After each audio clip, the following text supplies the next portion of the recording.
आणि पुढच्या 10 मिनिटात 50 घडामोडींचा वेगवान आढावा आपल्याला घ्यायचा आहे। सुरुवातीला बातमी पावसाची आहे।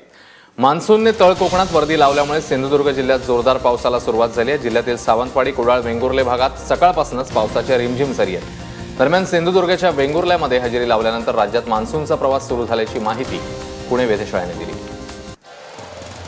सिंधुदुर्ग पाठोपाठ रत्नागिरी जिल्ह्यातही पावसाचं आगमन झालंय। रत्नागिरीतल्या राजापूर, लांजामध्येही पावसाने हजेरी लावली आहे, त्यामुळे हवेमध्ये गारवा निर्माण झालाय।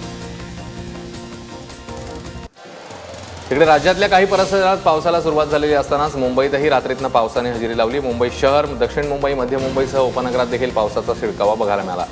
दरवर्षीप्रमाणे यंदाही मुंबईत पावसामुळे वाहतूक कोंडीची झलक बघायला मिळाली। रात्रीच्या पावसामुळे मुंबईच्या हवेमध्ये मात्र वेगळाच गारवा अनुभवायला मिळतोय। मुंबई आणि कोकणासोबत पावसाचा जोर विदर्भातही आहे। वाशिम जिल्ह्यामध्ये काल रात्रभर मुसळधार पावसाने हजेरी लावली आहे। एका रात्रीत वाशिममध्ये 24% पावसाची नोंद झाली आहे। दरम्यान सध्या पावसाने विश्रांती घेतली असली तरी रात्रभर पाऊस झालाय, त्यामुळे हवेमध्ये गारवा आहे। तर उन्हाने लाही झालेल्या विदर्भाला त्यामुळे काहीसा दिलासाही मिळालाय। तिकडे गुजरातमध्ये सुरतमध्ये पावसाचा हैदोस बघायला मिळतोय। सुरतमधील कतारगाममध्ये पावसाचा जोर इतका होता की रस्त्याच्या मध्येच एक झाड अक्षरशः कोसळलं। ही घटना दिवसाढवळ्या घडली होती। रस्त्यावरनं लोकांची ये जा सुरू होती। सुदैवाने झाड कोसळलं तेव्हा कोणतीही जीवितहानी झालेली नाही। ही सगळी दृश्य कॅमेरामध्ये कैद झाली। अपक्ष आमदार बच्चू कडू यांच्या मुख्यमंत्र्यांच्या घरावर बॉम्ब फेकण्याचं वक्तव्य आल्यानं त्यांना दहशतवादी घोषित करण्याची मागणी भाजप कार्यकर्त्यांनी केली। तर शेतकऱ्यांसाठी आतंकवादी म्हणून घोषित केलं तरी चालेल, मात्र मुख्यमंत्र्यांच्या शर्टलाही धक्का लागणार नाही असं बच्चू कडू म्हणाले। शेतकऱ्यांच्या कर्जमाफीवरनं सरकारला घेरण्याचा प्रयत्न करणारी शिवसेना द्विधा मनस्थितीत आहे असंच दिसतंय।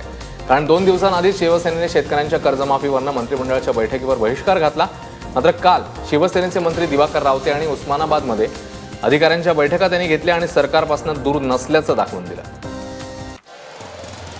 राष्ट्रपती पद म्हणजे केवळ रबर स्टॅम्प असल्याचं सांगत शिवसेनेने सामनामधून देशातील सर्वोच्च पदाची अवहेलना केली आहे। आजपर्यंत केवळ सेक्युलर सरकारांचे रबर स्टॅम्प राष्ट्रपती भवनात बसले, मग आता हिंदुत्वाचा रबर स्टॅम्प राष्ट्रपती भवनात विराजमान झाला तर कुठे बिघडतं असा सवाल सामनामध्ये करण्यात आलाय।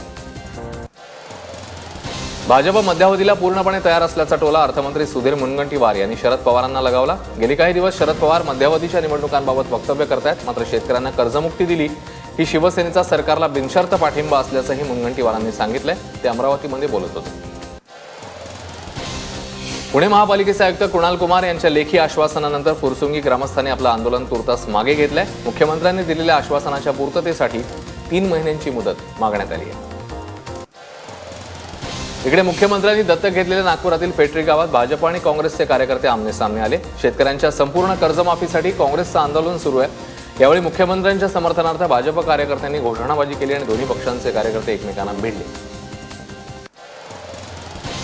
शेतकऱ्यांच्या कर्जमुक्तीसाठी सिंधुदुर्गातील कणकवलीमध्ये शिवसेनेतर्फे रास्ता रोको करण्यात आलाय। शिवसेनेचे आमदार वैभव नाईक यांच्या नेतृत्वाखाली रास्ता रोको सुरू आहे। या रास्ता रोकोमुळे मुंबई गोवा महामार्गावरची वाहतूक ठप्प झाली। पुणे शहरात 24 तास पाणी पुरवठा योजना आणि ऑप्टिकल केबल डक्टसाठी 2664 कोटींच्या कर्जाच्या प्रस्तावाला मंजुरी देण्यात आली। सत्ताधारी भाजपने पालिकेच्या विशेष सर्वसाधारण सभेत बहुमताच्या जोरावर या प्रस्तावाला मान्यता दिली आहे। कोकणातल्या राजापूर जवळच्या जगातल्या सर्वात मोठ्या अशा रिफायनरी प्रकल्पासाठी नोटिफिकेशन जारी करण्यात आले। त्यामुळे आता हा प्रकल्प रत्नागिरीतल्या राजापूरमध्ये होणार यावर शिक्कामोर्तब झालंय। मात्र या प्रकल्पाजवळील 15 गावच्या लोकांनी एकत्र येऊन संघर्ष समिती स्थापन केली। राष्ट्रवादी काँग्रेसमधील धनंजय मुंडे गट बीडमध्ये वरचढ झालेला पाहायला मिळतोय। सुरेश धस यांचं पक्षाने निलंबन केल्यावर आता राष्ट्रवादीची जिल्हा कार्यकारिणी बरखास्त करून जिल्हा अध्यक्षपदी बजरंग सोनावणे यांची निवड पक्षाने केली आहे। सोनावणे हे कट्टर धनंजय मुंडे समर्थक आहेत। तिकडे गोदापात्रेमध्ये अजूनही शहरातल्या मोठे 19 नाल्यांचं पाणी सोडणं सुरूच आहे। पर्यावरण मंत्री रामदास कदम हे आज नांदेडमध्ये येत आहेत, त्यामुळे किमान त्यांच्या नांदेड भेटीत तरी ते महापालिका आणि प्रदूषण नियंत्रण विभागाची कानउघडणी करतील अशी आशा आहे। लाखो रुपये खर्चून बरा न होणारा दमा आजारावर औषध घेण्यासाठी गडचिरोलीतल्या कोकडी इथे लाखो रुग्णांनी गर्दी केली। विशेष म्हणजे मासोळीतील दम्यावरील औषध निःशुल्क दिलं जातं। कोकडी इथले वैद्यराज प्रल्हाद कावडे यांच्याकडनं हे औषध दिलं जातं। दरवर्षी मृग नक्षत्राच्या पर्वावरच हे रुग्णांसाठी सुविधा उपलब्ध करून दिली जाते। भ्रष्ट अधिकाऱ्यांवर कारवाई करा, अन्यथा मी त्यांचा खून करेन अशा आशयाचं शपथपत्र माजी राज्यमंत्री सुबोध सावजी यांनी केलंय। सुबोध सावजी यांनी पत्रकार परिषद घेत 100 रुपयाच्या स्टॅम्पवर अशा आशयाचं शपथपत्र दिलंय। तिकडे नागपुरातील अनंतनगरमधल्या सीसीटीव्ही कॅमेरा चोरी प्रकरणाचा छडा लावण्यात पोलिसांना यश आलंय आणि या भागातच राहणाऱ्या एका व्यक्तीने हे कॅमेरे चोरल्याचं उघड झालंय। Smart and safe Nagpur city या योजनेअंतर्गत अनंतनगर भागात 2 अत्याधुनिक सीसीटीव्ही कॅमेरे बसवण्यात आले होते. इन्फोसिस या आयटी क्षेत्रातल्या दिग्गज कंपनीचे प्रमुख संस्थापक सदस्य आता आपले शेअर्स विकणार आहेत. गेल्या 3 वर्षांपासून कंपनीचं व्यवस्थापन सुरळीत होत नसल्यानं शेअर्स विकण्याचा निर्णय संस्थापक सदस्यांनी घेतल्याचं समजतंय. ठाण्यातील तीनाथ नाका परिसरात रिक्षाचालक आणि सहप्रवाशाकडनं तरुणीचा विनयभंग केल्याची घटना घडलेली आहे. तरुणीने प्रतिकार करण्याचा प्रयत्न केला असता तिला मारहाण देखील करण्यात आली. या प्रकरणी नौपाडा पोलीस ठाण्यात 2 अज्ञातांविरोधात गुन्हा दाखल झालाय. तिकडे उस्मानाबादहून कोल्हापुरात पैलवान बनण्यासाठी आलेल्या 7 वर्षांच्या मुलाचा अमानुष अत्याचार केल्याचा धक्कादायक प्रकार समोर येतोय. तालमीत पीडित चिमुकल्याला चटके देत बेदम मारहाण करण्यात आली. इकडे मुंबईतल्या गोरेगाव वेस्टर्न एक्सप्रेस हायवेवर रात्री 5 जलद गाड्यांचा अनर्थ पाहायला मिळाला. या गाडीला वाचवण्याच्या प्रयत्नात 5ही गाड्यांनी एकमेकांना धडक दिली. सुदैवाने यात कुणीही जखमी झालं नाहीये. उल्हासनगरमध्ये शिवसेनेच्या युवा सेनेने भाजपच्या मुख्यमंत्र्यांचं अभिनंदनपर बॅनरला काळं फासलंय. एकीकडे राज्यभरात शेतकऱ्यांची कर्जमाफीसाठी आंदोलनं सुरू आहेत. मात्र भाजपने गावागावात कर्जमुक्ती दिल्याचं सांगत मुख्यमंत्र्यांचं अभिनंदन करणारे बॅनर लावले.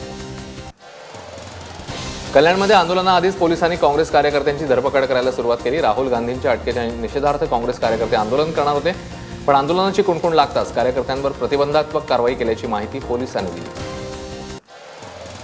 यवतमाळ जिल्ह्याच्या झरी तालुक्यातल्या मांगलीमध्ये वाघाने एका नागरिकावर हल्ला केलाय. अनिल टेकाम या व्यक्तीने वाघाने हल्ला केला त्याच्यावर आणि त्याला उपचारांसाठी वणी इथल्या रुग्णालयात दाखल करण्यात आले. धुळे जिल्ह्यातल्या साहूर ग्रामस्थांनी प्रांताधिकाऱ्यांच्या आश्वासनानंतर आंदोलनाच्या 3ऱ्या दिवशी जल आंदोलन मागे घेतलंय. शेतकऱ्यांच्या मागण्या मान्य करण्याकरता आणि शेतकरी आंदोलनाला पाठिंबा म्हणून साहूर ग्रामस्थ 2 दिवसांपासून नदीपात्रामध्ये आंदोलन करत होते. जर परिसरातल्या लोकांना याचा त्रास होणार असेल तर दादरसह मुंबईतले सगळे कबूतरखाने बंद करावेत अशी मागणी मनसेने केली आहे. तसं पत्र मनसेने मुंबई महापालिका आयुक्त अजय मेहता यांना दिलेलं आहे. पेट्रोल आणि डिझेलच्या किमती 16 जूनपासून दररोज बदलणार आहेत. इंडियन ऑइल, भारत पेट्रोलियम आणि हिंदुस्थान पेट्रोलियम या महत्त्वाच्या कंपन्यांनी पेट्रोल आणि डिझेलचे दर दररोज बदलण्याचा निर्णय घेतलाय. पुढच्या 3 ते 4 महिन्यात तुम्हाला विमानाचं तिकीट काढताना आधार कार्ड, पॅन कार्ड किंवा पासपोर्ट यापैकी किंवा तत्सम ओळखपत्र सादर करणं अनिवार्य करण्यात येणार आहे. या संदर्भात केंद्र सरकारच्या तांत्रिक समितीकडून महिन्याभरात श्वेतपत्रिका प्रसिद्ध करणार असल्याची माहिती नागरी उड्डाण राज्यमंत्री जयंत सिन्हा यांनी दिली. महाराष्ट्र आणि मध्य प्रदेशात शेतकरी रस्त्यावर उतरला असताना देशाचे कृषी मंत्री राधामोहन सिंग योगा करण्यात मग्न आहेत. बरं, त्यांच्या योगा करण्याला विरोध नाहीये, पण शेतकऱ्यांच्या आंदोलनावर मात्र ते चकार शब्दही बोलत नाहीयेत. बिहारच्या मोतीहारी इथे ते योग शिबिराला गेले होते. शांघाय सहकार्य संघटनेच्या शिखर संमेलनामध्ये सहभागी होण्याकरता पंतप्रधान नरेंद्र मोदी आणि पाकिस्तानचे पंतप्रधान नवाज शरीफ यांनी एकमेकांना अभिवादन केलं. दरम्यान पंतप्रधान नरेंद्र मोदी आणि नवाज शरीफ यांच्यात भेट होणार नसल्याचं भारतीय परराष्ट्र मंत्रालयाने यापूर्वीच स्पष्ट केलं होतं. भारतातल्या बँकांना तब्बल 9,000 कोटींना चुना लावून पळालेला विजय मल्ल्या एबीपी नेटवर्कच्या कॅमेऱ्यासमोर आला. विजय मल्ल्या पहिल्यांदाच एखाद्या चॅनल समोर आलाय. बर्मिंगहॅममध्ये मॅच पाहायला आलेल्या मल्ल्याला एबीपीच्या पत्रकाराने गाठलं. मात्र यावेळी मल्ल्याने उद्धट उत्तर दिली. पंतप्रधान पदासाठी ब्रिटनमध्ये मतमोजणीला आज सुरुवात झालेली असून मजूर पक्षाच्या खात्यात 193 तर हुजूर पक्षाच्या खात्यात 190 मतं पडली आहेत. त्यामुळे दोन्ही पक्षांमध्ये काटेकी टक्कर आहे. दंगल गर्ल अशी ओळख निर्माण झालेल्या फातिमा सना शेख या अभिनेत्रीवर टीकेचा भडीमार सुरू झालाय. रमजान महिन्यात स्विमसूटवर फोटोशूट केल्यानं फातिमा शेखवर टीका होतीये. आता रमजान महिन्याचा दाखला देत तिला टीकेचे लक्ष करण्यात आले आणि अतिशय खालच्या शब्दात कमेंट्स करण्यात आले. शाहरुख खान आणि अनुष्का शर्मा यांनी नुकताच अपकमिंग सिनेमाच्या नावाचे फोटोज ट्विटरच्या माध्यमातून शेअर केले आहेत. इम्तियाज अली दिग्दर्शित जब हॅरी मेट सेजल येत्या 12 ऑगस्टला रिलीज होणार आहे. यामध्ये अनुष्का आणि शाहरुख मुख्य भूमिकेत आहेत. अभिनेत्री कतरिनाचा पाण्यातील शार्क सोबत पोहतानाचा व्हिडिओ सध्या सोशल मीडियावर बोलबाला करतोय. कतरिनाने पांढऱ्या स्विमसूटमध्ये भल्या मोठ्या शार्क सोबत पोहतानाचा पाण्याखाली काढलेला व्हिडिओ इन्स्टाग्रामवर शेअर केलाय. सरस्वती चंद्रफेम ऍक्टर गौतम रोडे लवकरच क्या कसूर है अमला का फेम पंखुरी अवस्थीसोबत विवाहबंधनात अडकण्यात असल्याचं समजतंय. गौतम आणि पंखुरीचं सूत सूर्यपुत्र कर्ण या मालिकेच्या सेटवर जुळलं होतं. त्यानंतर बऱ्याच महिन्यांपासून दोघेही रिलेशनशिपमध्ये असल्याची माहिती सूत्रांनी दिली. भारतरत्न सचिन तेंडुलकर, सौरव गांगुली आणि व्हीव्हीएस लक्ष्मण हे तिघेही सध्या भारताचा कोच अनिल कुंबळेची पुन्हा मुलाखत घेऊन त्याच्या प्रशिक्षक पदाबाबतचा निर्णय घेण्यासाठी कचरत असल्याचं चित्र आहे. कारण गेल्या वर्षी याच माजी खेळाडूंनी रवी शास्त्रीऐवजी अनिल कुंबळेच्या बाजूने कौल दिला होता. बीसीसीआयकडून आंतरराष्ट्रीय सामन्यांसाठी मिळणाऱ्या करमुक्त मानधनात टीम इंडियाचा सलामीवीर शिखर धवन कोहलीपेक्षा वरचढ ठरलाय. बीसीसीआयने 25 लाखापेक्षा अधिक मानधन मिळणाऱ्या खेळाडूंची यादी वेबसाईटवर प्रकाशित केली. त्यानुसार धवनला वर्षभरासाठी 87.76 लाख तर कोहलीला 83.7 लाख अशी रक्कम मिळाली. आयसीसी चॅम्पियन्स ट्रॉफीत कार्डिफच्या मैदानात न्यूझीलंड बांगलादेश हे संघ आज आमने सामने येतात. न्यूझीलंड बांगलादेश संघाचा हा अखेरचा साखळी सामना आहे, त्यामुळे उभय संघांना उपांत्य फेरीच्या शर्यतीत दाखल होण्याकरता मोठ्या फरकाने विजय मिळवावा लागणार आहे.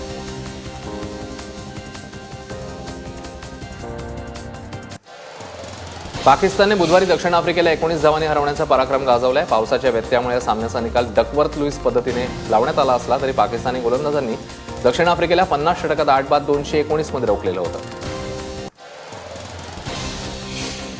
ऑस्ट्रेलियाच्या महिला संघाने लैंगिक समानतेच्या हक्कांसाठी आपली सदर्न स्टार्स ही आजवरची अधिकृत ओळख दूर करण्याच्या दृष्टीने पावलं उचलली आहेत. आयसीसीच्या जागतिक क्रमवारीत अव्वल स्थानावर असलेला हा संघ आता अधिकृतरित्या ऑस्ट्रेलियन महिला संघ म्हणून ओळखला जाईल.